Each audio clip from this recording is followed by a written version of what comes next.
The Angels offense showed up last night. Phil Nevin has an answer for all of the injuries, and John and I play a little game called What If? It's time to get locked on with Mike and John, and this is Locked On Angels. You are Locked On Angels, your daily Los Angeles Angels podcast. Part of the Locked On Podcast Network, your team every day. Thanks for making Locked On Angels your first listen of the day. You can find us anywhere you get your podcasts, including Apple Podcasts, Spotify, and SiriusXM by searching Locked On Angels. And the best way to help us out is by giving us a rate and a review. And if you're watching on YouTube, make sure that you're subscribed and click that bell to be notified every time a new episode drops. Thanks for being here for this episode of Locked On Angels, where it's your team every day. You've got the Frisch Brothers here with you, a.k.a. the Super Halo Bros. My name is John, and that's my brother Mike. And my name is Mike, and that's my brother John. Hey, we're so appreciative of you being here, talking Angels baseball with us every Monday through Friday. The best way you can reach us, getting those comments on YouTube. Even if you're on the audio side, come on over to YouTube and comment below. We love hearing from you. On today's show, what is with all the oblique injuries? I feel like I have an oblique injury just by virtue of watching this team. That's heartburn. Phil Nevin's got an answer, and we'll get to that here in a few. But we're also playing a little game of what if with our Halos, what could have been, Michael. We'll talk all about that on today's show. But first, let's recap Game 2 against the Rangers. The Angels win this one 9-3. Where did this offense come from? Yeah, no kidding. And it was kind of everybody that participated in this game. Brandon Drury hit his 24th home run, had 3 RBIs, Johnny. Escobar and Stefanik each had 2 RBIs, and Stefanik actually had a really great RBI single to right field. He looked very David Fletcher-esque when he hit that ball to right field. And again, I'm going to say it, for the rest of the season, just a few games left. Let this guy play. And play the man. Let's see what he does, and let's bring him back in spring training, give him a shot to win a job. Maybe he's a starter, or maybe he's an extra infielder, but I think he's somebody that the Angels could count on in 2024. Is Drury building his trade value, Mike? Is that what we're doing here? A lot of questions about that, right? What do you think? I would love to see him on this team, but if we can go and get some really good pieces, again, pitching is what we need. And so if we can get some really solid pitching, maybe one pitcher, I would say let's trade him based upon what we've seen from Rengifo this year, based upon what we've seen from Stefanik. I'd love to run it with those young guys, because I think the expectation for us is that we're not going to have expectations, right? And so let these young guys run it through, because they haven't done that before. They haven't let the young guys run. And Johnny, when they did let the young guys go for it, it was back in the early 2000s, late 1990s, and that worked out happened for the then? Angels, right? They had some really good players. Speaking of young guys and young players, Neto had an RBI, and he scored a couple of runs in this game. Ohtani scored a couple of runs. Grichuk had 2 hits, got his home run taken off the board. I know. that was interesting. It wasn't a home run. It hit the yellow line, so it's got to be above the yellow line was what they were hammering home. So surprised the umpires in Manhattan were able to get that right. They went, it's Angels? Oh, no, not a home run. Right. Not a home run. What would hurt them? Let's do that. Johnny, speaking of Grichuk, so last night was his 50th game. And if you take the first 25 and compare it to the next 25, you're going to go, oh, yeah, we totally saw that. So here's the first 25. His slash line was a 144 average, a 188 on base, and a 289 slugging. And then his next 25 was a 310 average, a 362 on base, and a 563 slugging. Oh, so just a 900 plus OPS for Randall Grichuk in the second half. Yeah. Of course. This is a month too late, but yet here we are. And you know what's funny is everybody who went on waivers, other than like Matt Moore, has not been very good for the team that got picked up, or that picked up those waiver claims. Hunter Renfroe's not even with the Reds anymore. Well, and now Matt Moore is on the Marlins. He's not even going to be able to play in the playoffs because they picked him up. So, like, that poor guy had a really great year, and he's not even going to be able to reap the benefits if the Marlins get to the playoffs. It's unreal how the waivers work. I like the old way. Like, trade for some guys. I like that. I like that way, because we could have picked up at least 1 or 2 guys, and it wouldn't have been a complete wash, right? Mike, talk about your boy Reid Detmers. Again, you've been a fan since day one. Yep. I chose wrongly in Sandoval, and you chose rightly. And so here you go. Detmers, talk about him. Yeah, 7 innings, 4 hits, 1 earned run. The 4 walks, always going to be something that he has to figure out. But the 7 Ks and 100 pitches, like, this was a quality Detmers start. It was so good to see him be strong against a really good team. And I would even argue, John, that Detmers is a guy who seems to pitch up when it comes to pitching against some of these good teams. I know that the numbers don't always reflect that, but when you see Reid Detmers, it seems to be that he pitches better when the competition is a little bit better. And in fact, his last 7 starts, he has a 2.41 ERA. So he's finishing this year strong again. Johnny, how does he bottle that? Because he did it in 2022. Yeah. How does he bottle that and unleash it in the beginning of the season so that he can be consistent all the way through? Because this is a completely different Reid Detmers than we were seeing at the beginning of the year. Don't change anything. Don't throw your fastball harder. Don't throw your slider harder, because that's what he did over the offseason. We all looked at it and went, sweet, more miles per hour on the velo. Let's go. And that'll make him even better. Wasn't the case. It didn't make him even better. You and I were guilty of that. We got excited about the velocity he added to his fastball and slider. And that's what came to bite him in the butt, Mike. Like the slider velo being up was to his detriment, his Detmersment. How about that? We're always finding those little quirky things. I like that. I know. Johnny, I have a question. You and I, we didn't play ball. We in our mind we did, or on the show we did. But if there is a Locked On Everydayer that maybe pitched or has been a part of baseball, I would love to have you answer this question in our comments. Is it something that a pitcher is aware of when they're throwing a bit harder, and how much of an adjustment is it to go, oh, I got to slow my slider down? I wonder what the thought process is there, because I don't think that it is just I got to do this. Maybe a more mature and experienced pitcher can do that. But I would think that while you're in the game, you're not able to go, man, I'm really throwing that hard. I probably need to back off just a bit. I think your head is in the game. What next pitch am I throwing? What's the strategy? Who's up? How many runners are on? Those types of things. But I'm really curious about that. If you can cognitively go, man, my slider is at 85 and it needs to be at 83. I gotta slow it down just a bit. Perhaps that's what Logan O'Hoppe is supposed to do, right? That's what the catcher is supposed to do to help maybe dictate that on the field. And perhaps that's what the pitching coach is supposed to do as well. But I wonder mentally how a pitcher processes all of that when they're on the mound. I think you can tell if you're overthrowing. And I know that overthrowing has a different meaning in the sense that, you're throwing your fastball too hard and whatnot. And so, or you're trying too hard essentially when it comes to overthrowing. But when it comes to being amped up, being fired up, or maybe there's nerves, I feel like you hear the broadcasters, especially Gooby, talk about that all the time. You can see velocity numbers go up when a guy is starting for the first time, or making a return start, or he's on the road, or what have you. You can see that velocity tick up. So I wonder if it's a matter of nerves. I wonder if it's a matter of like staying within your zone and within yourself. That's what I would imagine from the mental side of things. From the physical side, I wonder if you're able to kind of reel it back in just a little bit in order to hit the velocity that you want to hit. But all of that to say, Mike, don't change anything. Keep the mechanics that you've had for the last 7 starts. And I understand, if a pitcher could repeat their mechanics every time, they would. I get that. But don't make any grand changes. Don't make any sweeping changes. And it comes down to the coaching again. And pray to God that we have new coaches next season who can identify what Detmers is doing. Yeah, you got a direct line. Who can identify what Detmers and Sandoval do well. And that goes for Silseth too. That goes for any of the starters that they're looking at and counting on. You got to bottle what's good about them and then lean into that. No more trying to make Detmers a pitch to contact guy, that sort of thing. Yeah. No more going backwards when the stats say you should go forwards. I'm so tired of, like I said, we sit here on the show. We get paid to talk about the Angels. It's fantastic. I couldn't ask for a better gig. But we're just a couple of nerds who love this team at the end of the day. Yeah. Looking at the stats and the numbers and going, I don't really think you shouldn't do that. I don't think that you should make Detmers a pitch to contact guy, because what I'm looking at here says, no, don't do that. Don't do that thing. And the Angels went and did that thing.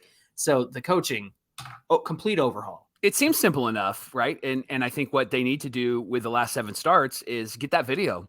And that's what Reid's doing all season long. I talked yesterday about what Sandy needs to do all offseason. Here's what Reid needs to do all offseason. Watch the last 7 starts over and over and over again. What are you doing? Mimic that in the mirror.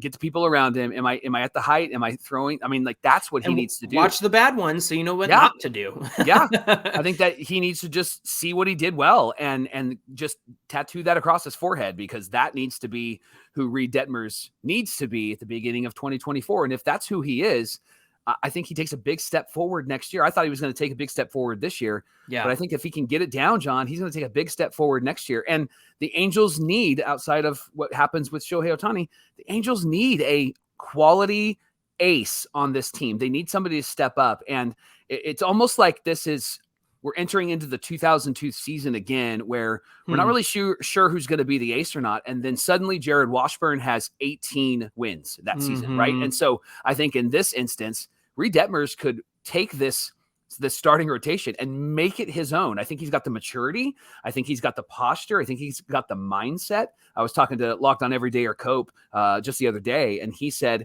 the one thing that I appreciate about Reid is that you can tell that he really wants to perform and that he has the ability to make adjustments and not get thrown when something bad happens. And you see this gamer mentality in him. And so I think he could take the lead in this starting rotation in 2024 if he gets this right. That was Epler's parting gift, was drafting Reid Detmers in 2020. Hey, the Angels are back at it against the Rangers at 6:38 Pacific time. Good news is, even if the Rangers win today, they can't clinch the division on our field. So nobody's going to have to watch anybody else celebrate for the remainder of this season. And it's all in front of the wildcard teams. We'll talk about it in a minute. But it's all in front of them. They choose their destiny. And we'll get into that. You can catch every pitch of the Angels hometown broadcast on SiriusXM with the SXM app. All you got to do is search Angels. Coming up on Locked On Angels, we'll get into that conversation and add a little dash of what if to the conversation. What could things have been like this week for the Halos had they gone differently? We'll talk about what that might look like coming right up. Locked On Angels is brought to you by Nutrafol. Johnny, I got a delivery from our friends at Nutrafol because I'm going to say it out loud. So here we go. My hair's thinning. Did they see you on the show and say something? They didn't see me on the show. They became a sponsor, and then they offered this opportunity to take the supplements. And so I didn't get any. Well, because look at your long, luscious, flowing hair. I don't know. It's getting a little thin up there. Don't take the hat off. I know. But I've always had more of a forehead than I've had a head, but it's been cool to be able to take Nutrafol because it's a really good supplement. It's actually the #1 dermatologist recommended hair growth supplement. And so I've been taking it for about 3 months, and I can't say that I've seen huge results, but I have seen some of the patches that are at the top that were thinning kind of thicken up. So that's been a really exciting thing. And if you're in my boat where a lot of men are, 80% of men's hair does thin as they get older. So don't feel bad about it. Nutrafol's here to help. You can actually go to their website and they're going to help you identify the causes of your thinning hair. They're going to give you a personalized plan for better hair health through the whole body wellness. And for a limited time, Nutrafol is offering our listeners $10 off your first month's subscription and free shipping when you go to Nutrafol.com/men and enter our promo code LOCKEDONMLB. You'll find out why over 4,000 healthcare professionals recommend Nutrafol for healthier hair, and make it 4001 because I'm going to put myself in that category. Nutrafol.com/men. It's spelled NUTRAFOL.com/men. And then when you do, enter our promo code LOCKEDONMLB.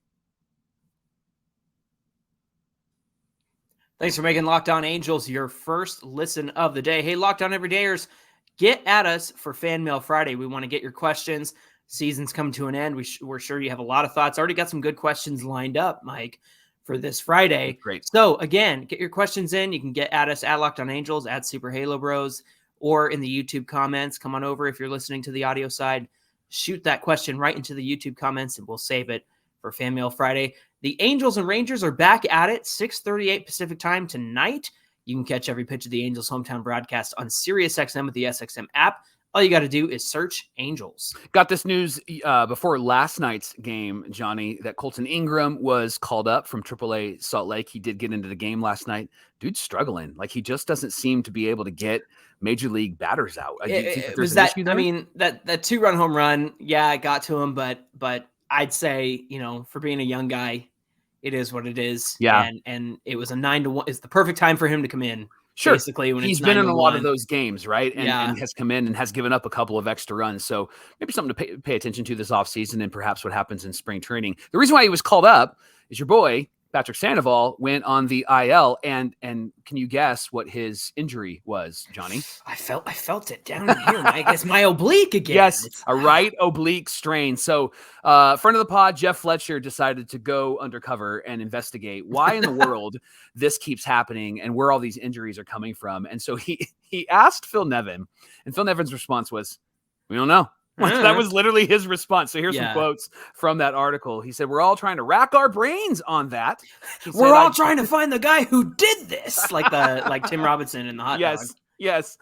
He said, "I've not seen anything like that, to be honest with you. We've had several of injuries like this year." And then he went on to his normal company line. These guys work hard. They're working hard all day. They're in the weight room. They're doing their work. I get to sit there and see them do all their work. And I would say that it's just kind of bad luck, but we really have no idea. It's just something we're constantly trying to think about." Let me get my Phil Nevin wind-up doll here. Click, click, click. Yeah. Oh, that's my trout bobblehead. Never mind. Yeah. Set him up in front of the microphone. Yeah, you turn the dial. Gives you the working hard line. Yeah, they're putting in the time. They're doing all that. In fact, here's the thing, though, is maybe to help Locked On Everydayers and Angel fans feel better, this has actually been an MLB issue. There's been over 63 players this season to go on the IL with an oblique injury. The Angels, when it comes to injuries, it wasn't just oblique injuries. It's been everything. And you had an incredible video that you posted on our social medias just about 35 different players on the IL for the Angels. Number one, the most in MLB. Number two, all the people who commented on that video who said, well, everybody gets injuries and you just have a crappy front office. Yeah, I'm an Angel fan and I'm very aware of the problems that the Angels have had the last 10 years. Doesn't change the fact that there was a moment where they're in the race and then suddenly they weren't. Had nothing to do with this year and the front office because the team that was out there was pretty decent. And as we're going to look at here in the next segment, had a chance to be part of the race before everything fell apart, but injury certainly played a part of it. You and I know how terrible the front office has been. We know why the Angels are where they are. That is not in doubt here. But I cracked up because and usually I don't have anything bad to say about the Dodgers other than when they come after the Angels for no reason, especially when we're playing games against each other. But man, talk about an insecure fan base because of the posts we made had nothing to do with the Dodgers. Didn't say anything about Los Angeles. Didn't even hashtag anything. Didn't even hashtag anything. So the reel did very well on Instagram, and it popped up on people who enjoy baseball and their feeds. Thanks, Dodger fans. and Dodger fans just went nuts on there, saying, well, we lost our whole rotation, and we lost Tony Gonsolin and Dustin May and Trevor. And I'm like, oh my gosh, chill out. And so for a team that's in first place and is getting to the playoffs every year, the fan base is sure insecure and thinks about the Angels rent free a lot. We own a lot of space in their heads. So there you go. Yeah. So with all these injuries, John, Phil's response was, we don't know. And then he said, how do we keep our guys from getting hurt? Well, there's always new technology and things, and we've got to dig deeper. I mean, dig deeper into Artie Moreno's wallet. There you go. Pull out a couple $100,000s and invest in your medical staff because this is absolutely ridiculous, Mike. Yeah. My takeaway is it's just Phil being Phil, right? It's Phil kind of giving us, here's some words. Somebody put this on the internet. Somebody put this on video. Eric Weston, Jeff Fletcher, Sam Blum. Here's some words. But the reality is, and you just pointed it out, like if I'm in charge of this team, I'm asking the question, how much can I invest in making sure that these guys have everything at their disposal so that they can stay healthy? We saw Mike Trout take the steps to make sure that he's stretching, and he said his body felt awesome this year. And then the hamate bone, like that's not a personnel issue. That's not a physical issue. That's not a Frostad issue, right? That just happens. But all of the other injuries with this, my knee hurts and my oblique and thumb and all of those things, it's just messy. I would invest as much as I possibly can to make sure that these guys have everything that they need, because what happened this year is asinine. It's ridiculous. It's stupid that there were so many injuries this year. And this team was, 8 games over 500 at one point. Like, I think that they could have been really competitive and coming down to the end of the line. But geez. Three behind, 2.5, 3 behind the wild card. Yeah. At the end of July. I mean, of course you're going to, look at how much the standings have changed since then. Mike, I got this comment yesterday on YouTube and I really appreciated it. And this is the problem that I ran into is also this Locked On Everydayers comment. Angels Ducks fan 1969 said, "Love your guys' show. I've been an Angel fan since the early 70s. I'm a third generation fan. When you look at other MLB team websites, they show who's part of the medical staff, baseball operations, and other parts. The Angels just show the owner, the president, and the business side of things. They don't show you who's part of the medical staff or baseball operations." And I ran into that very problem when I was trying to figure out how much do the Angels spend or how much do other teams spend on their med staff. And so Angels Ducks fans 1969 had the same issue that I did. So I appreciated that comment because it just goes to show like the Angels just do not live up to the expectations, not even like to be a Rays or a Dodgers. It's like, how about you just have a bare minimum? Like it feels like you guys are scraping by when it comes to front office decisions and personnel decisions and paying a GM the salary of an assistant GM, right? And it's crazy to me that this is the stuff that the Angels seem to be getting away with. Locked On Angels is brought to you by Jace Medical. You can take control of your medical care and treatment with a Jace case. Just fill out their online form, and one of their board-certified physicians will review your needs, and then they're going to send your specific prescriptions to one of their partner pharmacies where they'll fill your Jace order and mail it to your home directly. If you have any questions about medication, your personal physician is available to give you the answers that you need. So get yourself a Jace case. You can save more than $360 by getting these life-saving antibiotics and prescriptions with Jace Medical, plus an additional $20 off using our promo code LOCKEDON at checkout at jasemedical.com. That's JASE medical.com. We need to get the Angels a Jace case so they can figure out some of these issues that they're Use our promo code. We'll help them out. He'll save Artie $1. He'll use our promo code. There you go. Yeah, jasemedical.com is the website. Again, Locked On at checkout. Make sure you go there today. Mike, we're getting into a little bit of what could have been here on Locked On Angels, and we don't like to speculate. We don't like to play the what if game all the time, but it felt like a good time.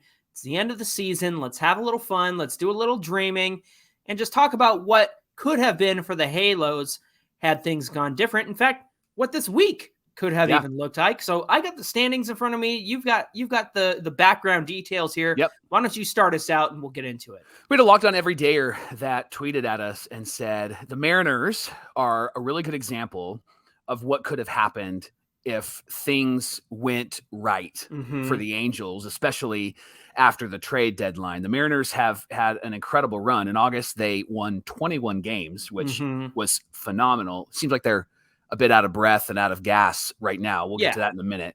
But they're playing meaningful games this week, and that's what we long for as Angel fans. We want to get to the playoffs. We want to get to the World Series, but it'd be great to be in meaningful games in September and leading into October. The Mariners are playing 3 against the Astros. They're playing 4 against the Rangers, and those are going to be really meaningful games. All of their opportunity is in front of them. The Angels currently are playing the Rangers, and if they were in the race, I think they would have the edge, John, because they're going to finish the season against the A's, which the A's always seem to play us really tight, but they're not good this year. And I think that the Angels, if they were in this wild card and AL West race, gosh, I think that they would have a big advantage. But aside from the fact that the A's swept us, but that's also because of the team that we're running out. And if it was a different circumstance, talking about all of the team being healthy and all of those things. So Johnny, let's talk about a bit of what could have been. Okay. And perhaps let's use the trade deadline. I mean, we can talk about stuff that happened beforehand, but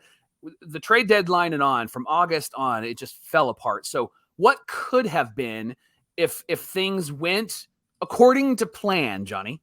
You think about Giolito and the fact that you needed another starting pitcher. The team desperately needed another starting pitcher in this run. And Perry Minasian went out and grabbed a historically top line frontline starter. Maybe he's a 2 or a 3. Somebody everybody wanted. Giolito. I mean, he was an opening day starter against us in 2021. I mean, the Dodgers wanted him, and they ended up getting what's his name? Lance Lynn. Mm-hmm. Thank you. And he's been hit and miss with the Dodgers. Right. Giolito comes over here. He's not the second starter that the Angels needed. Ronaldo Lopez and Matt Moore. I mean, I give every bit of credit to Ronaldo Lopez. I know he had a few issues here and there, but he was actually a really good reliever for us. Yeah. And of course, Matt Moore had been solid for us all year long when he was healthy. I know that he missed about a month and a half with an oblique strain. Yeah. But then you tag team those guys for the 7th, 8th, maybe even the 9th. I know Lopez had to come in after Carlos Estevez started to struggle. Yeah. And honestly, like, it brings to mind, like, that setup guy and that closer, Joe Smith and Houston Street in 2014, man. That duo was strong. That was dynamic. And then, of course, Taylor Ward doesn't get hit in the face. You don't need to go out and get Randall Grichuk, who essentially was Taylor Ward's replacement. You've got CJ Cron and Grichuk like fitting right in. That would have been nice. You would see Grichuk doing what he's doing now, not a month later than when we needed it, and filling in nicely and helping out these veteran young guys. And so that's what could have been here, Mike.